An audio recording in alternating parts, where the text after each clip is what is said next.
Hey, this is Scott from Cancerbats. You're listening to Matt and Pete on Macho Grande.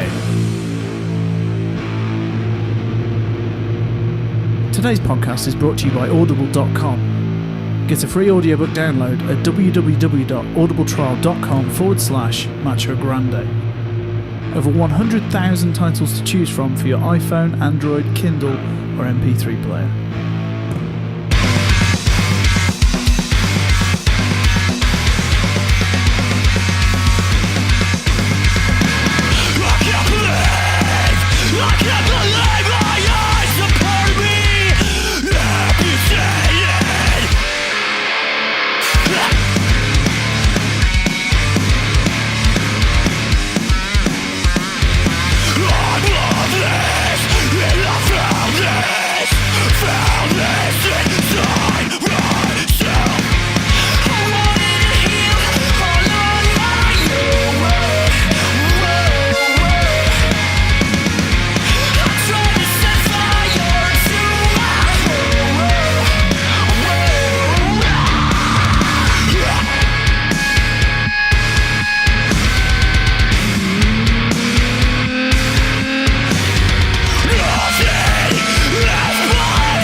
Hi guys, welcome to episode 182 of Macho Grande. I'm Pete. And I'm Matt. And we just kicked off the show with a band called Shinebright. It sounds good, but they're one of those bands where they're really hard to find any info and they're not even listed on their label. So that track was called Grow Up and they're from Utah. There's an EP. They've just signed to Standby Records, and I gather that was all quite recent. So that EP is called More Wild Than the Wind, and there really isn't much else on the net about them. Fantastic. Well, yeah. Well, I apologise to our listeners who are into that, and are now going to find it impossible to find, or at least it's going to be a challenge to find. I mean, I presume, like, because it's all quite new, and I think they've only just signed to Standby, it'll all start appearing soon. But yeah, not the easiest band to track down, that one. So on today's show, we are going to do a double album in review, and we're going to cover Mogwai, and we're going to cover Brand New, and we're also going to play a band that I'm really excited about called Antethic, and catch up on the news. Yes, been an exciting couple of weeks, and quite a lot of stuff is starting to drop. Now we're getting into the final quarter of the year. Last week, I must have added, I think, something like 38 albums. Yeah. Which is bloody ridiculous, including some stuff I'd just kind of either not known about or forgotten about that is demanding my attention. So like Circa Survive, that just kind of dropped. And There's been a whole pile of stuff. But yeah, what have you specifically been trying to crack on with? Oh boy, where to start? So, the new Circa Survive, the Amulet, I've had that on quite a bit. Really, really enjoying that. Good. The Mastodon Cold Dark Place EP, I really like it. It's quirky and different. I've only heard the first track so far. Okay. And that's it. Well, I recommend sticking with it. It's the more proggier, folky side, folk rocky side of Mastodon, but still Mastodon. The Prophets of Rage album, I've checked that out. It's got some really good songs on there, but I don't know it well enough. There were a couple of clunkers that as well, to sort of, it is hit and miss, but there are some really good songs on there. It is kind of worth a shot because it does have the Rage moments, and Chuck D and his name's just gone right out of my head. Be Real. There you go. I mean, they do a fine job with what they are, with the things that they do and the things that they're known for. But then there are the moments where it is just sort of a bit baggy, and it is a bit. See, I will listen to it. I'm going to probably try and put it on tomorrow. But let's face it. I mean, they only need, with their back catalogues that they can draw from live, they only need three kind of A-sides on this album, and they've got nothing to worry about, if even that. So yeah, I mean, people seem quite pleased from what I've seen. Yeah, I mean, that's the thing. I'd say for an album that's got like 12 tracks on it, there's at least sort of 6 sort of that you'd be happy to see live in amongst the set of classics and covers. Yeah. What else? I haven't had a chance to check out the new Counterparts album, but I have it, and I have had a couple of listens through the new Enter Shikari, but again, don't really know it that well yet. Now, I really so we spoke a couple of weeks ago about there'd been 2 songs which I wasn't that fussed about, and I really like Rabble Rouser. I think that's a brilliant track. That's the most recent single, isn't it? But are the others even on it? So is it Hoodwinked, Hoodwinker? Is that even on the album? No idea. Oh, okay. I couldn't tell you by names or anything like that.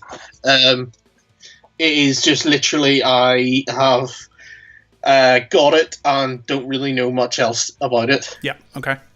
So I will need to crack on with that properly. And again, just sort of had a couple of listens through the new Marilyn Manson, Heaven Upside Down, 10th album. Mm-hmm. And also the new August Burns Red, Phantom Anthem. Ooh. So we will probably cover them again because they've only really just come out. So, and I think they're kind of interesting ones to review. So yeah, okay, cool. What about you? What have you been listening to? So Circa Survive a couple of times. The Helpless album, Neck of the Woods, Stray from the Path. I gave that one go through. Rosetta dropped a new album. I've been trying to listen to that quite a bit. Daughter brought out an album that's the soundtrack to the Life is Strange game, Life is Strange 2, which I think is a prequel. Okay. And what else? Did you hear that Used single that came out? I have not, no. Yeah, it's a bit, I don't know, it's pretty cheesy. Okay. And then, obviously, Mogwai and the other one that we're doing today. Brand new. That, I'll be honest, brand new has kind of just eclipsed everything for me. That's okay. The one. And then I also kind of just skimmed through one or two of the big releases as well. So like Foo Fighters, I gave a quick listen to, and Sleeping with Sirens, that album I gave a listen to. I forgot my other big album, Being as an Ocean. Oh yeah, Waiting made for Morning to Come. Yeah, that is brilliant. It is amazing. Yeah, really like that. And there was one more. Oh yeah. Oh, I've not actually started on it yet, but this is going to be my week. Is Godspeed released their new album? I think it comes out tomorrow. Oh, fantastic! I'll need to check that out. So fingers crossed. I'm hoping my vinyl will turn up tomorrow. Hey. So yeah, that's about it. But that is a lot of albums, and I'm not kidding. There was about 40 albums that I added onto the hard drive last week. Now some of that is going to get overlooked. Yes. So and the thing is, I have tried to be focusing on the priorities this week. Yeah. Because we did have essential listenings for the review. But yeah, there has already been things that have suffered or missed just in this week alone. So I need to get back on top of it before, because we've still got... I was going to say, there's a whole pile of stuff yet to come. Yeah, which isn't normal. Right, let's play another new track then. This is a band called Samoans. This was the only track we're allowed to play off the album so far, which is called Patience. And this is their second album, and it says, for fans of Mogwai, Ocean Size, Nine Inch Nails, and Mannix. Ooh. So this comes out next week. It says it's heavily inspired from Philip K. Dick, and they've got a string of dates in November. You can go to samoanstheband.bandcamp.com. I quite liked their first album, and this sounds really, really good. I have to say, there are definitely better tracks than this one on the album. But okay. This is the only one we're allowed to clear. So even if this takes your fancy by just a little bit, then definitely go and check out more when the full album comes out. So yeah. This is a track called Patience. Leave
That was Samoans.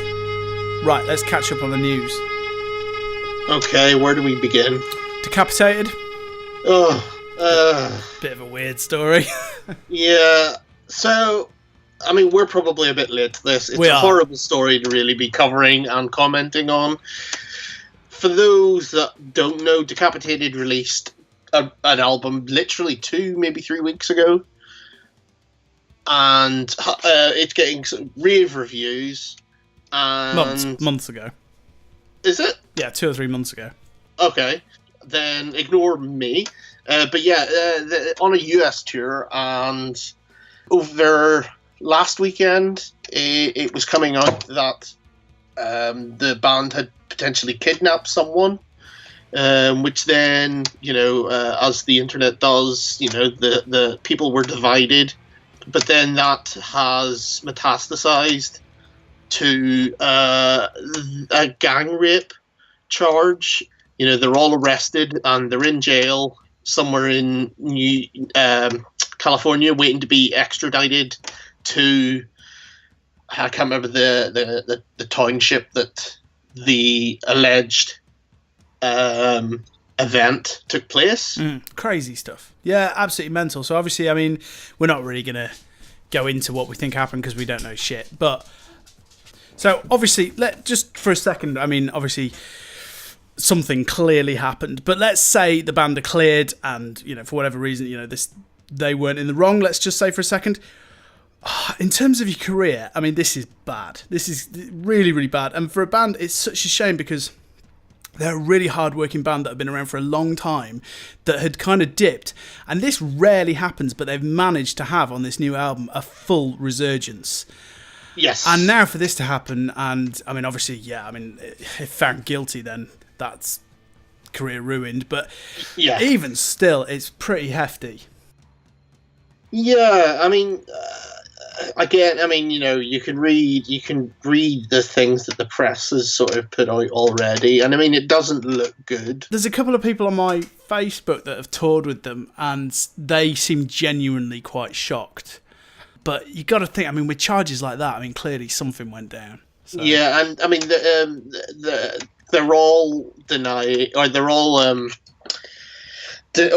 everyone's denying it except the guitarist, who's saying he witnessed it. And he's the only one that submitted a DNA test. Right. So when you put that together, it is kind of like, yeah. But we'll see. I mean, okay. It's still sort of ongoing and still sort of developing, really. On to better things then. So, if you want to have a bit of a laugh, there is a video of Ronnie Radke struggling to control a crowd at Self-Help Fest. Have you seen this video? I did watch it.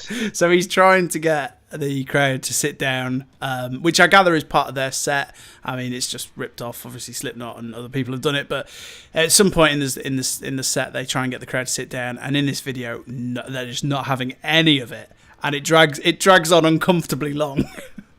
Yeah, I mean, and it depends on what videos you watch, because I did watch one where people are shouting back, "We can't."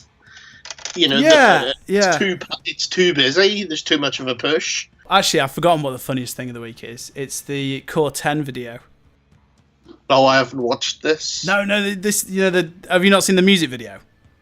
So this is David from Korn's new band. Oh God, yes, no, I have. Core I 10. know the one you're talking now, about. There was a video doing the rounds a couple of months back of them in like a rehearsal studio, and on that press release, it did say who the other members of the band were, and I can't find it anywhere, and I can't find any recent information saying who they are.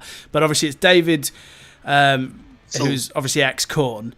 Yeah, it is awful.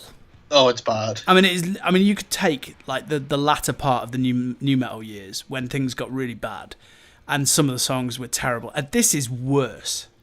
Yeah, exactly. I was going to say, I don't even think like it's as bad as that. I think it's worse than that. It's far worse. It is truly shocking. So yeah, go and check out Core 10. There's a video for a track called Unforgotten. It literally left me with a just sort of dazed. I actually can't quite get it out of my head. Like I've rewatched it a couple of times because it really is something to behold. Wow. Yeah, David's looking a bit. Not to be picking on people and how they look, obviously, but Rotund. Yeah. Yeah.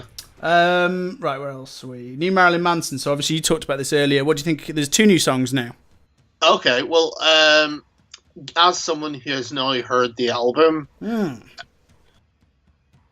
I will say it's going to surprise a few people, I think, because it's pretty good. I'd really like to see him just be sort of back in it again and doing well, because at the end of the day, he was one of our big kind of forerunners for the whole scene.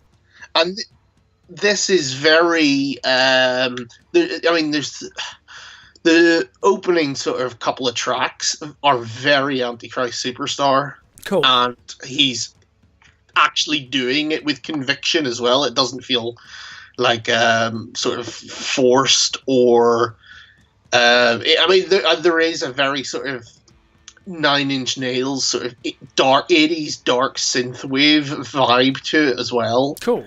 That sounds good. It's kind of interesting, like a really dark Depeche Mode with Nine Inch Nails, but a bit of Antichrist Superstar. That sounds fantastic. Yeah, and there are a couple of songs on it that are kind of like, are we doing this? But there are some, like, even there's a couple on there that are proper sort of like classic sort of, fight song style. Cool. Where it is like, actually, for your 10th album, you sound really good doing that still. Yeah. Okay. So I was pleasantly surprised. It's definitely worth checking out. I mean, I really liked the sort of sleazy Johnny Cash style that he had on his last album. Now, should I go and listen to that, because I've not heard it yet? I reckon you should. I mean, I remember you liking it. You'd be surprised at how much you know from it now, because a lot of it is featured in movies over the last couple of years. Quite a lot of it. Certain tracks were featured in like John Wick. Oh, okay. And on like TV shows like Sons of Anarchy and whatnot. Right. Or I'm not, maybe not Sons of Anarchy, might have ended by the, but it has been featured in quite a few different things. So I mean, and again, it had a couple of songs in it that weren't really for me, but so far I am quite impressed with this. It, like I said, it's the mature, graceful Marilyn Manson. It's not like, it's not horrible and cheesy like you think it could be, or certainly like he may have even done during the mid period of his career. Where it is just like, oh, I'm not sure about this. When he went with the whole sort of gold teeth and, weird covers of like AE songs period he went through. Yeah. Whereas this, worth checking out. Okay. Sumac are recording album number 3. I'm very excited about that. I'm glad that they've spent a little bit longer as well now, since, because the first album I loved, second album just seemed to pop out way too quick for me. And didn't quite live up. It's got some good moments, but the time I think is right again now. Yep. Very excited. Wrong, who were one of my favourite bands a couple of years back. 2015 I think it was. Because the news has just come out that it is now finished. The sophomore album, Feel Great. And I'm very excited. Mixed and produced by Jonathan Nunez from Torch. And also Torch's Rick Smith did the artwork for the new album, but that's going to be out on Relapse at the start of 2018, early 2018. That album, that debut album, is just amazing. Again, go back and check out our End of Year show, but fans of Helmet and that sort of mid-90s kind of hardcore, post-hardcore, that album's brilliant. So good. So very excited for something new from them. Machine Head have announced their new album, Catharsis, and announced a whole load of dates as well. So they're going to be, looks like they're going to be doing the Evening with Machine Head style touring again. Yeah, I hope I like it. I think I will like it. I'm sure you will, because you've been much more favourable about them than I have recently, but yeah. Well, surely it's too much to expect a band to have 3 career-defining albums at this stage. I mean, they've done 2. Yeah. I mean, I suppose, well, maybe even 2.5, depending on if you count. They've definitely got it in them, so... Yeah, I mean, that's the thing, is they have it in them. The last album was solid, it just wasn't like... Well, no, actually, sorry, the last 2 albums were solid. More than anything, I just want them to trim stuff a little, that's all. You want them to trim stuff, yet one of the best metal albums of the last 15 years is filled with sort of 6 to 9 No, but that's what I mean. cuts. I have major problems with that, with the blackening. It's Really? Yeah. Oh, fair enough. I mean, I'm of the camp that I still like early Machine Head. Sorry. So you want to add in, you bring back a little bit of this sort of 90s new metal, trim it down, make it slightly more radio. No, not really. Okay, because you didn't like the single. Oh, I hated that. I thought it was terrible. That was fine. It was fine. Rubbish. It was fine. I hope that's not on the new album. It was fine. That's it. That's all I've got. Okay, again, let's just have a quick scan through where I was up to, and yes, I think that's where I'm at as well. So, yep. Shall we play another track? Well, we're going to do album in review, because we're doing two kind of mini album in reviews. Which one would you like to do first, out of Brand New or Mogwai? Well, seems as I am not one to make rash decisions, I'm going to flick a coin. Oh, okay. So heads, Brand New, tails, Mogwai. You choose. Go. Heads. What did I say heads was? Brand New? Yeah. It's Brand New. Cool, okay. So yeah, Brand New are back with their, what is this now? Fifth album. Fifth career album. Yeah. And the 5th album, and it's been 8 years since the last Yes. album, Daisy. 8 years. That's the thing. Now, I like Brand New in so much that I've been playing their singles for a very long time at the clubs. So I do have a soft spot for like their big sing-along stuff. I do put them on occasionally, but I wouldn't say I've followed them in any great, fascination. Now, I do gather that their fan base are a bit excitable, and tension has been rising for this new album from what I gather, and there's been a whole horde of little stories and fan theories, and if you want to delve into that side, there is a whole pile of stuff on the web about what's going on with the band, and I gather that there was codes hidden with codes and all kinds of weird little things about this new album. Now, there was a massive blog about it, and I kind of gave up halfway down, but there's a ton of interesting backstory to this album. But yeah, 8 years. I mean, the thing is, there were It was like an EP, wasn't there? Yeah, and they did. I'm trying to remember, because I remember they did like this secret code thing and it was just like a well, I can't remember what it was, 1999 to 2014 or 2015 or something like that, and it was like, oh, Brand New are splitting up, and then this was the merch. So they printed merch last year that had 2018 as the end date. That was it, yes. And then they have sort of said and talked about splitting up before. So it does seem like they know this is going to be their final album.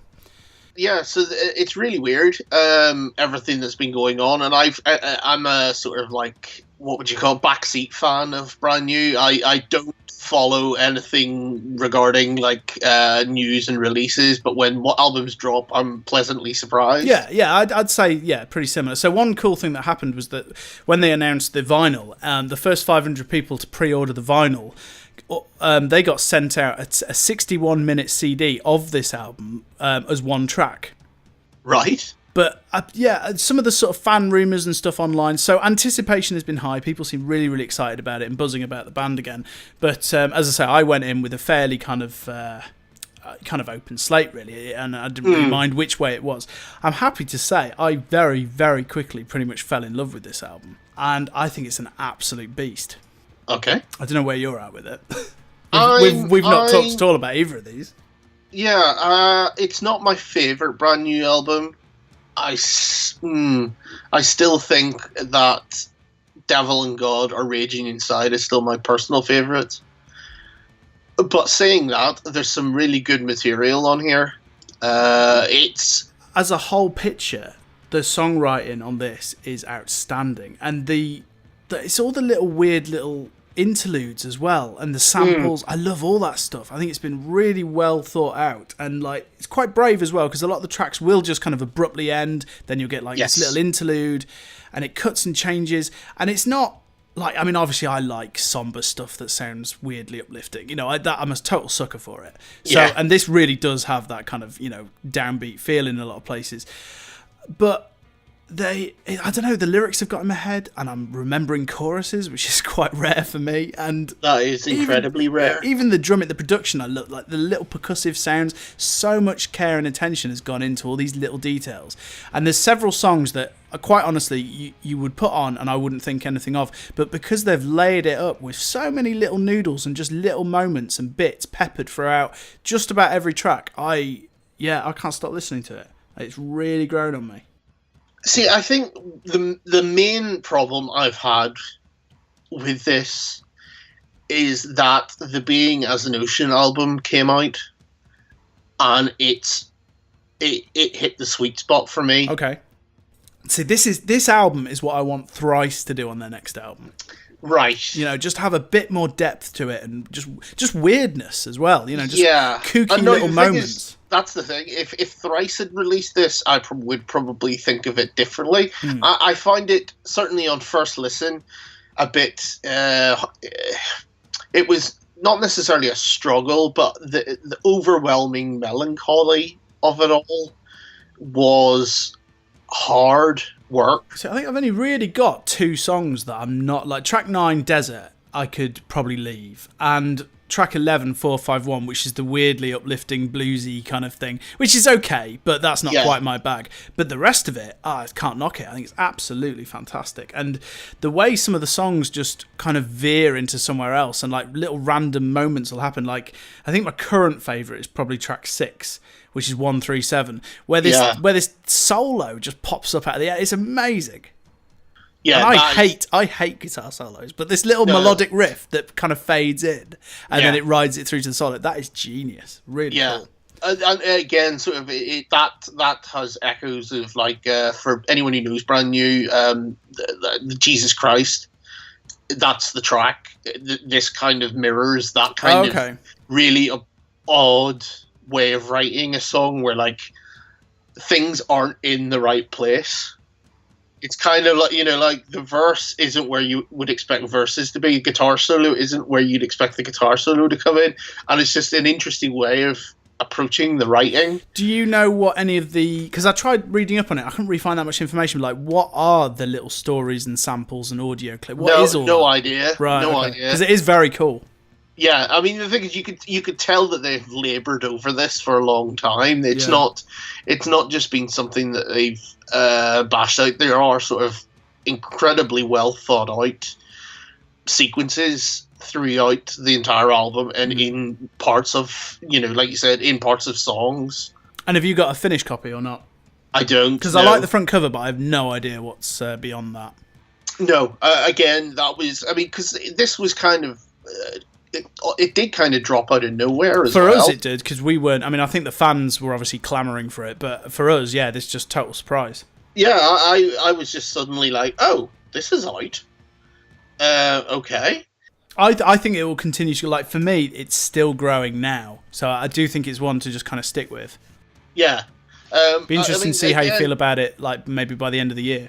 Yeah, it's the frame of mind for it. I mean, I think I had a similar not problem, but a similar thing with the last couple of albums anyway, in that you kind of have to, well, for me, kind of have to be in that sort of state of mind where I'm ready to take it on, or because it is a sort of a bit of a challenging album, and that's not a bad thing. Yeah. It can be a good thing. I mean, I agree that there's a couple of tracks on here that I could take and leave. Yeah, and there are moments that I don't like, but that's kind of added to the beauty of it, because I find myself enjoying them, even knowing that it's not the sort of thing I'd normally like. Like, randomly, track 2 has that weird little whistle at the beginning. Yes. That's like that. That's not my cup of tea at all, but it's kind of got stuck in my head now. And then I think it's even in... track 5 is really good, same Logic Teeth. But there's this one bit where the vocals go so low, it's almost comical, which I don't like, but because it's got all these weird, random little moments, it's kind of added to the appeal of it all. Okay. So, but I mean, that's the thing. I think that is the one thing I will say is it definitely isn't an immediate album. Like, I would be, I haven't yet met anyone who has loved this on first listen. Right. I've seen quite a lot of people commenting, you know, this, you know, listen to the brand new, it's a bit meh, you know, all this sort of thing. So there, you know, it is one that isn't necessarily grabbing people straight away. Right, okay. I mean, I think it is very much the kind of noises and samples that's kind of spurred me on with it, and then because I've listened to it so much, the songs have then kind of, you know, got stuck in my head. But yeah. Right. So okay. We're not going to spend too long reviewing these, so anything else you want to add to it? Well, I agree. Well, no, I think, like I said, it's worth checking out, definitely. It isn't the average album that you will hear in this year, and it may be sometime before we hear another one from them, or at all. Yeah, and again, I agree with sort of track 137. Should we play that one? Yeah, I really like that as well. Yeah, sweet, okay. And what do you want to score it out of 10? For me, I know it probably deserves higher, but for me, it's a 7.5. Okay, I'm going to go 9 out of 10, and yeah, we'll see by the end of the year. I might just nudge it up. Okay. But right now, for me, it's a 9 out of 10. I love it.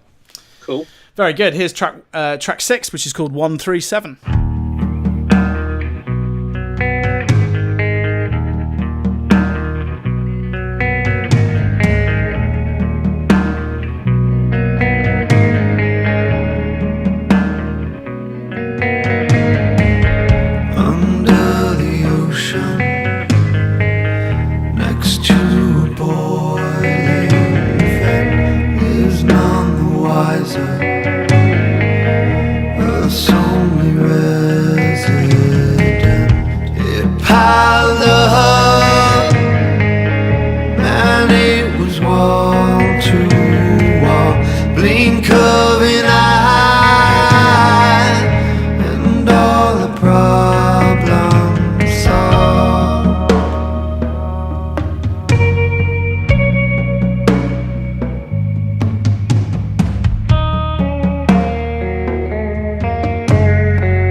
Keep my love to your parents and to my parents.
So that was our review of Brand New's new album, Science Fiction. Let's now move on to Mogwai, which is a band that both Matt and I are huge, huge fans of.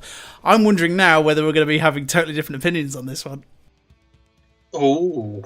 Because don't get me wrong, I love Mogwai, but I got into them late. So when I was at college, I remember some of the lads like who were in year 2 of college were big into this stuff. And I completely ignored them at the time because I was very firmly wearing me chain belts, and it was all about Coal Chamber and Corn. So I didn't. Of course it was. Yeah, so I didn't do Mogwai back then, foolishly. No. You know. So a couple of years later, I suddenly discovered Godspeed, and then obviously stuff like Neurosis, and never looked back. But I got into them late, and as such, as I've mentioned on previous shows, actually, like Mr. Beast and Rave Tapes, especially that came out a couple of years ago, is one of my absolute favourite albums by them. I love that album.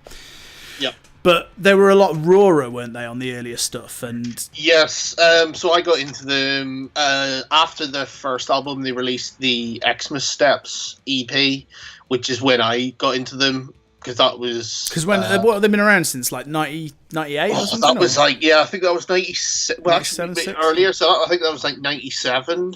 I'm just going to wiki that and see when they formed. I'm pretty sure Xmas Steps was around 97, 98. 1995 they formed. Yeah. So, yeah. So, and then obviously the album that Xmas Steps was Come On Die Young, which was my sort of first proper album buying experience of Mogwai. And it's that early sort of period that I grew up with and love, and I've dipped in and out. I mean, I think I love, I have loved what they've done, like Happy Songs for Happy People's amazing. I was sort of in and out of Hawk is Howling. Yeah, that was a little bit off for me, that one, but I loved Mr. Beast, which came out before that. Yeah, Mr. Beast is great. Rave Tapes. Again, it's some okay stuff on Rave Tapes, but Rock Action in 2001, I think, was my pinnacle, where it was just, these guys are amazing. So we get to album number 8? 9. 9. I think. Wow, Every Country's Son. The last release, if memory serves me correct, was the Les Revenants soundtrack that they did in 2013. They did that, and they did one just after that was with I think it was a BBC documentary to do with nuclear power plants or something, or quantum mechanics or something, called Atomic. Okay. Oh, sorry. And then Rave Tapes was 2014. Where should we start with this? This is one of the longer sort of Mogwai albums. I'm struggling with it. Yeah, and I'm a bit worried because overwhelmingly my feeds are people being so positive about it. Like friends, fans of the band, everybody seems to be loving on this album. I've been very sort of keen to read posts like when Mogwai actually post to see what kind of stuff people are saying about it. Everybody seems pretty happy and quite upbeat about it. I can't knock it in that if it's on, it's enjoyable. I just think it's so subtle.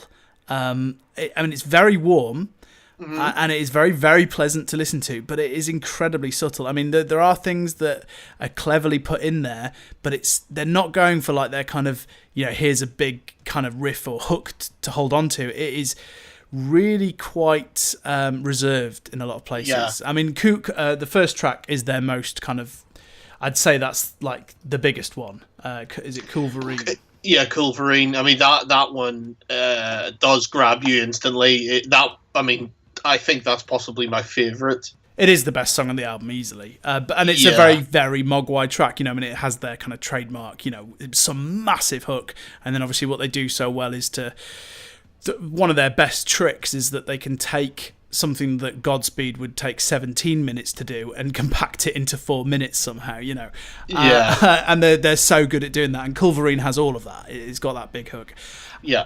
Party in the Dark is interesting, which is track 2, because it's got vocals. Yes, which they have done. They have done a bit of that in the past. Yeah, but do you know who's doing the vocals, or is it always just one of them? I take it it's not. Yeah, right. Well, they have had. I mean, certainly Rock Action is quite a lot of different vocalists coming in, because you've got Gary Lightbody from Snow Patrol, and you've got what's his name, Geff from Super Furry Animals. You've got, I mean, there are quite a lot of different guest vocals on Rock Action. See, I don't mind, like, these opening sort of 4 tracks I'm kind of okay with Culverine being the absolute standout, but then the rest of the album up to Old Poisons, which is track 10, so literally like track 5 and including 9, I don't know, it's all just a bit, I can't remember any of it, and I must have listened to this about 10 times at least, and it's just not grabbing me, it's not making me want to put it on. And it's pleasant while it's on, but I don't know. I mean, there's a lot of bits that don't really seem to go anywhere. As I say, it's just incredibly subtle. Yeah, I mean, I'm similar but slightly different. I mean, I think Culverine is amazing as a kickoff, and then immediately for me it kind of like dips, and it's kind of like then I find 2 to maybe 7. A bit. I mean, I'm guessing you like Old Poisons. Because that's just heavier. Yes. Yeah, that's really good. Good. I mean, and I do feel like even parts of 20 size through to the end, or it is start building up again and sort of back at a kind of decent. There's a decent pace going on, but I mean the vibe after Culverine does dip, and it does take a long time, or it certainly feels like it takes a long time to get to the heights that track has. You see, I keep hoping that I'll be, I don't know, won over on like a following listen, but this many listens in now, it should have grabbed me. And I mean, I'm gonna go see him live at the end of the year. I've never seen him live before. Okay. So, really looking forward to seeing them live, and obviously their set list is always incredible anyway. So it'd be cool to hear this new stuff, but I don't know, I kind of wish I liked it a bit more. And I love the album cover. I mean, it's gorgeous, that picture on the front cover. Yeah, it is. I mean, the thing is, I think I'm going to stick with it. Oh, again. Definitely. It's just come out at a week where it's kind of swamped by so many other things at the moment. And that's not necessarily a good thing with regards to Mogwai, because it should be better for me. I do think it is solid, and again, it's like with Brand New, I guess. I just wasn't feeling them. I just wasn't feeling them by comparison to some of the other things that have come out this week, and they felt like hard work when they shouldn't feel like that. Yeah, totally. Have you got a finished copy of this? I don't know. Yeah, do you like the front cover? I do. I mean, it gets lost when you have it on, just your sort of iTunes. That's the one drawback, is it does look a bit lost whenever, I mean, like, as it looks on mine, I've got sort of like a handful of albums around it, and it doesn't necessarily jump out. Right. Not that the other albums, images surrounding it are particularly great, but I do always scroll past it. Surrounding mine, I've just got a load of albums that it's failed to find the front cover. So I've just got the 2 Quavers looking at me. Okay. Yeah. Brilliant. But yeah, I mean, numerically scored, where are you sitting with it at the moment? Oh, man, I mean, I guess like 6. Okay, it's just not there for me yet, and it feels like a real pain to have to say that, because everything they do is beautiful and nice. So yeah, but I'm not drawn to it at all at the moment. So yeah, I'm gonna go with a 6 at the minute. Okay, I was on a 7. Again, I feel bad that it's terrible, isn't it? But that's just where I'm at this week. It could just be me. I mean, if people are loving this, then it quite easily could be just us. I've seen a lot of people, like, there's been a lot of how many people in Lincoln obviously were into the post-rock stuff, that big crowd. They seem to be well behind it. And then as I say, reading like the Mogwai messages, I mean, I know obviously they've got their fanboys, but overwhelmingly people seem quite happy with it. There's only been one review that I saw that really quite slammed it and just said they were just really going through the motions on this. Right. But I mean, I wouldn't go that far to say that it's Mogwai going through the motions. It's just that it's Mogwai not grabbing me. No, I mean, this does feel different again to their previous albums. And completely different vibe to Rave Tapes. But this is written with a lineup change, isn't it? I did not know that. I'm sure like someone has left the band on this album. Or before this album, sorry. Oh, their Wikipedia page hasn't got that handy coloured chart that they normally do. Ugh. Well, there you go. That's your task for tonight. You can create that for them. I'm not going to do that. Have you ever actually submitted anything to Wikipedia? Never. Oh, okay. It's a pain in the ass. I'm sure someone left. It says John Cummings was 1995 to 2015, so yeah. And he was a guitarist and laptop. Yes. Okay. So he was obviously with them for, right since the beginning by the look of it. Yeah. So this is the first one without him. Okay. So I take it we're going to play Culverine. Culverine, I think, it's a no-brainer. This genuinely is an amazing song. Oh, God, yeah. I would never want to see him and this not be in the set list. Yeah. So for anyone listening, this doesn't necessarily reflect the album, which is, I do think it's, if you're a fan of post rock, it's worth checking out, but I don't think that this is their best album. If anyone asked, I would still say, oh no, there's far better, far superior Mogwai albums. Yeah, agreed.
All right, so that wraps up our review of Mogwai. Let's do a bit of film chat on the next show. What did we say? We're going to cover August Burns Red and Marilyn Manson. Yes. So send us in your thoughts if that's one that you think you could contribute to. It's always lovely to hear from listeners. info@machograndepodcast.co.uk. Yeah, you can leave us a voicemail 05603 689 842 and we can play the clip on the show. Fantastic. So yeah, film-wise, what's been going on in Pete's world? I took a rare trip to the cinema again to see It. Oh, jolly good. Which I'm assuming you've seen. I have seen it. Yeah, okay. So, were you a fan of the original with Tim Curry, or not? Yes, I think. Well, yeah. I mean, it's not a good film. No. Let's get that straight. It's a terrible film, but Tim Curry. Tim Curry is fantastic. Yeah.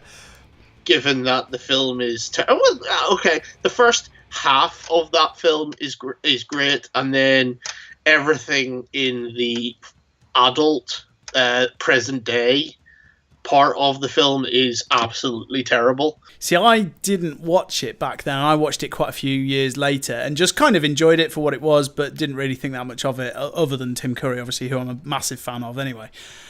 Yeah. This was a real pleasant surprise. I loved this. I loved that it had that kind of sort of scary Goonies mentality of a almost Spielbergian 80s film. I thought that was all fantastic. And it was way, way harsher than I thought it was going to be. The kid at the beginning... wasn't expecting that. Okay. Not for a 15 that I heard was going to be more Goonies-esque. You know, so I didn't go in thinking it was going to be a horror film, which clearly some people did and they were disappointed. Well, yeah, I mean, I liked it for what it was. I enjoyed it. I thought it was solid. I could have done with a bit more, not gore, but certainly a bit more adult frights. Gotcha. Yeah. Because, like, the jumps were good from everything. I mean, like I said, I think it was solid. It's definitely worthy of the praise it's been getting. I just think it could have gone a little bit further. Yeah, well, I mean, I'm always up for an 18. I mean, look, when we grew up, everything was 18s and everything was good. And now everything has to be 15 or fucking PG-13 and everything's not so good. Yeah, although saying that, this is like smashed all sorts of records anyway. Yeah, it's doing really well, isn't it? So, I mean, but as jump scares go, now I am a jumper. Right? Yeah, okay. I'm a fucker for it. And I didn't jump once in this. No idea why. But, okay. Because it's not that they're bad, they are good, but yeah. Yeah, I mean, I think there were some absolute classics. It does subvert some of the typical cliche jumps. I mean, I did think that there were a bit too many of the sort of loud bang noises as soon as something jumpy does happen, where it's just like, brrr. Yeah. There's a bit too many of them. Mm-hmm. But I did like the way it would subvert some of the things, where it's kind of like, okay, the lights start flickering on and off. And in any kind of like, any other kind of horror film, you'd have, you know, like, for example, the garage scene. You know, you any other film, it would suddenly be the lights flash off, and then when they come back on, it'd be someone banging on the garage door, and it'd be all fine. Or you know, one of them would be missing, or it would just be like you just see a flash or something, but they just go the complete opposite, where it's like, okay, well, I wasn't expecting that. Yeah, I mean, again, I think it's solid, and I'm very excited to see what the sequel provides. Yeah, and obviously that does also, because they'll probably take feedback on board, that does allow them to go scarier as well, probably. Yeah. You know, but we'll see. And I think given, if you sort of go look at the sort of production troubles they had getting this film made, you know, with all the different, like, went through like 3 or 4 different directors. See, I'm assuming because it was good, that means Stephen King must have not had any hand in it, because the minute he lends his name to... obviously, he's an amazing author and so many of his books are absolute fucking genius, but the minute he has a crucial part to play in the filming, it's usually dog shit. Yeah, and, you know, thankfully some of the more taboo, shall we say, parts of the book were left out. Thankfully. Yeah. Have you seen on Netflix, they've done a TV series of The Mist? Yes. Is it any good? Is it worth a watch? Because I love the film of that. That's amazing. I've heard mixed things.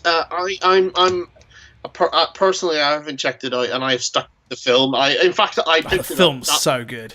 I picked that up again recently on Blu-ray because it comes with not the director's cut, but Is this the black and white? The black and white version, which is the director's preferred version of it. So I've watched it in black and white, and it looks great in black and chrome.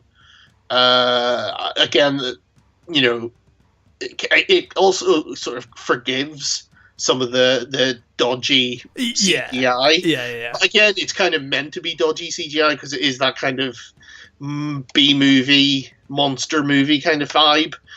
But yeah, The Mist is a fantastic film. It is very, very good and wonderfully morbid. Oh, that ending. The ending is one of the best film endings ever. Yeah. If you've not seen The Mist, or you have seen The Mist, the best game to do to play is to watch it with someone who's never seen it before. Oh, brilliant. Because just that ending, and especially if it's someone who's pretty happy-go-lucky. Yeah, it's night ruined. Yeah, like really upset someone with that ending. Okay. I finally watched Logan, which I thought was really, really good. It was too long, and I kind of lost a bit of interest towards the end. So I am looking forward to rewatching it, just to kind of fully just embrace the sort of last 45 minutes. Okay. Just because the amount of people that I saw that were like apparently crying whilst watching it, and I just didn't feel any of that. I really didn't have that kind of connection with it at all. But I really enjoyed it. Yeah, I mean, the thing is, I think it's one of those things of like, the emotion is maybe not necessarily there because of the film, but it's more so there because of the connection people have with Hugh Jackman and the fact that he has seen this character through for so long. Yeah, absolutely. And I think that's what, because they do give those characters a great send off, and they do treat everyone. And the violence in that is outstanding. Which again, for a 15, is that would definitely have been an 18 when we were kids. Oh, definitely. But at the same time, the classification boards have changed with regards to these things. But yeah, really, really cool. So yeah, my absolute pick though would be The Handmaiden. Have you seen this? No. So this is the new what's his name, Park Chan-wook film, who did obviously The Old Boy, the Lady Vengeance trilogy, and he did Snowpiercer and amazing director. So this is based on the novel which I've not read, called Fingersmith, and they've swapped the British Victorian era for Korea that's being ruled by Japan, and it is one of the most beautifully shot films I've seen. It is gorgeous, and it's a wonderful story. It's got weird intrigue on just about every setup throughout the film. Gorgeous location. I really enjoyed it. I can't recommend it enough. I saw the director's cut, which is pretty long, and I've not seen the original, so I don't know the difference, but it is outstandingly good. Okay. So well worth a watch, but beautiful, absolutely beautiful. I'll have to give that a hunt down. I really enjoyed Snowpiercer. Oh, Snowpiercer is so good. And that's it for me. Cool. It was the film I had seen, and I'm trying to think. You're going to go see Mother? That's the one I want to go see. No interest in Mother. No, but it's Aronofsky. Yeah, and I'm not interested in having his weird religious. What would you call I can only knock one of his films for being religious. The rest of his back catalogue is outstanding. Okay, well, this is nothing but religious allegories from start to finish, and I have absolutely zero interest in. Well, where I stand on that stuff, but I just love his work, so I can't wait to see it. But it just sounds like. Because I've seen reviews and I've read reviews because I knew what it was going to be like, so I've no interest in seeing it. So I've watched reviews where they've gone into spoilers and whatnot, and it's kind of like, okay, so what? It's just apparently it's very kind of smashing you over the head with a kind of like, do you get it? Okay. Do you get it? And I'm kind of like, yeah, I've no interest in that. In the same way I had no interest in Noah any of that. No.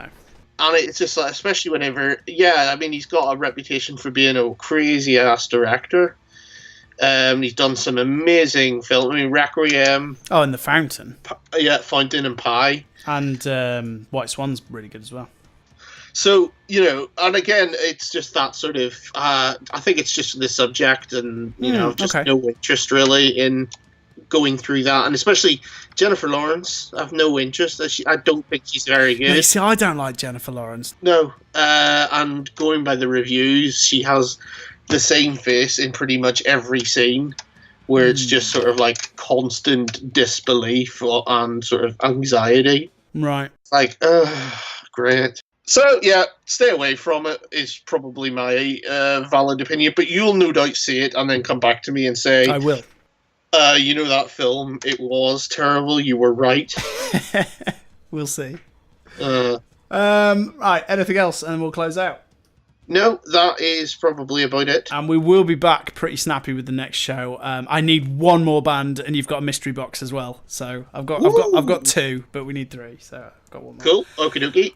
So we're going to end on a band called Antethic. Do you think I'm pronouncing that right? Sure. I think I am. So they're an atmospheric instrumental post-rock trio from St. Petersburg in Russia. They've just released this album called Ghost Shirt Society, which we've had for a little while, but they've just releasing it through a label now, so we sort of sit tight on it.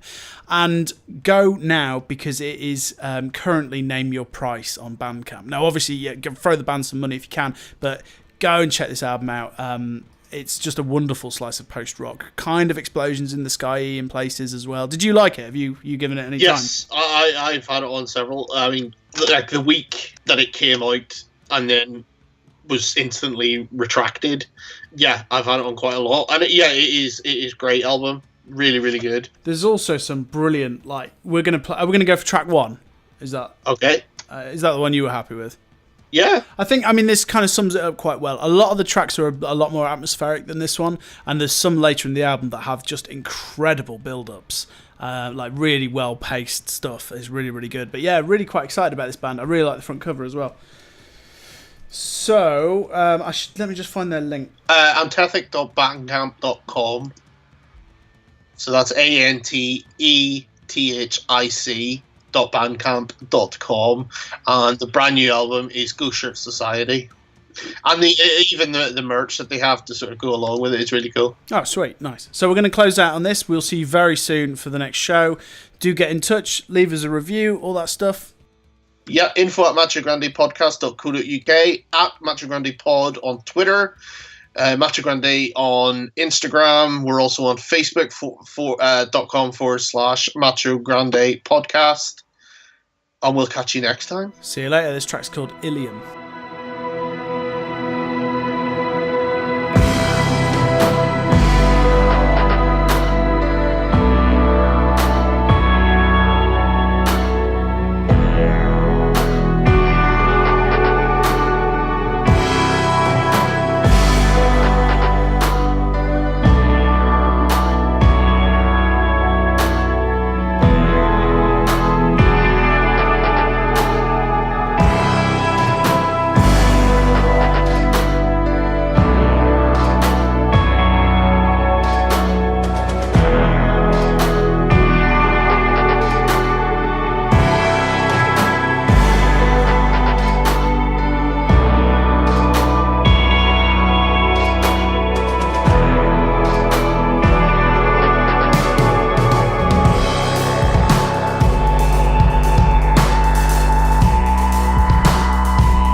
Over Macho Grande?